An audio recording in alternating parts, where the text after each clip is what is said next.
Hey everyone, welcome back to Terramator Gardens. Today we're shrinking down to the world of miniature ecosystems and meeting a common foe, the dreaded fungus gnat. These tiny flies might seem insignificant, but for plant lovers, they can be a real nuisance. So let's get down and dirty with fungus gnats. Fungus gnats, also known as Sciaridae flies, are members of the insect family. There are over 6,000 known species worldwide, and they're most active in warm, humid environments. They're not dangerous to humans or pets, but they can be a real headache for gardeners.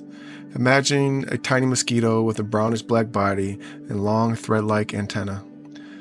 That's the basic look of a fungus gnat.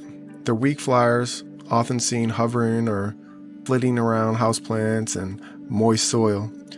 The larvae are even smaller, translucent worms that live in the soil, munching on fungus and organic matter.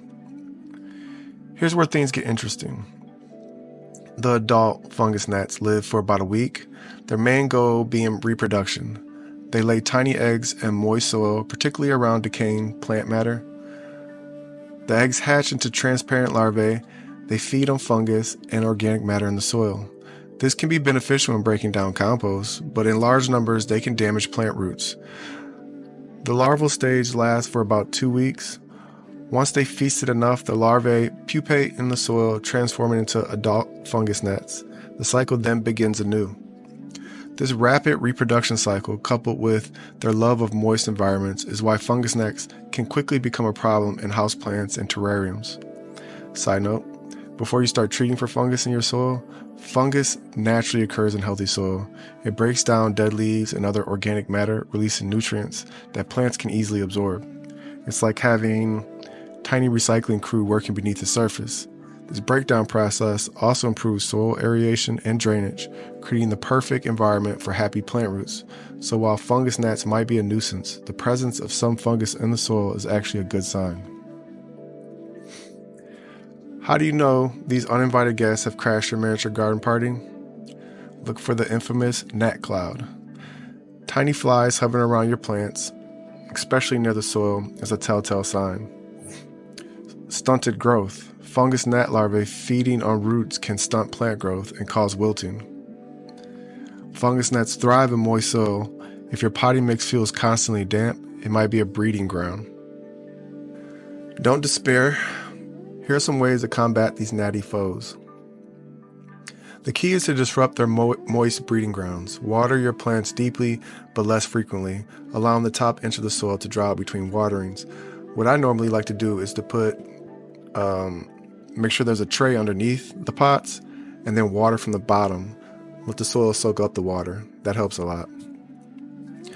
Yellow sticky traps placed near your plants can attract and trap adult fungus gnats, reducing their population, which I've used a lot.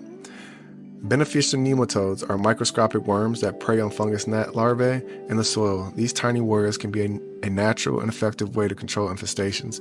And this is my favorite way to do it. Very easy.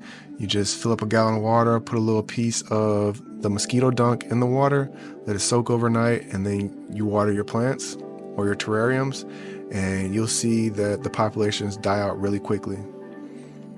You can also use the sand method, which I've used before. It doesn't really work effectively on all plants, but you cover the top layer of your soil with a thin layer of sand, which can help adult gnats from laying eggs in the moist soil.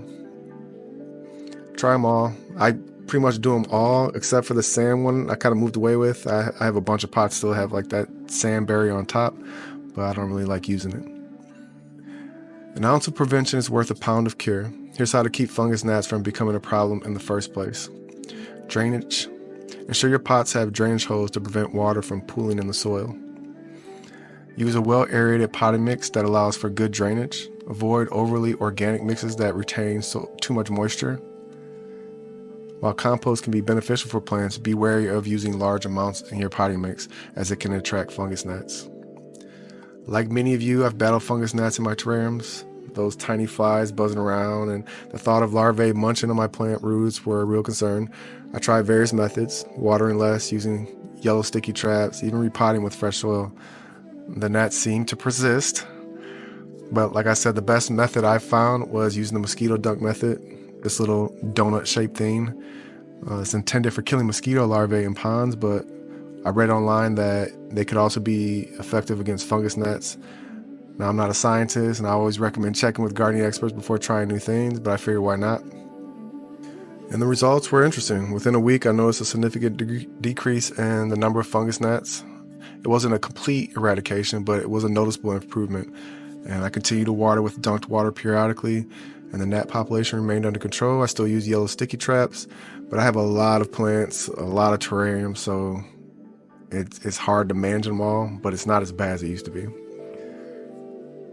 Now, some people report that using the dunked water long-term can affect the pH balance of the soil. It's important to do your research and monitor your plants for any negative effects.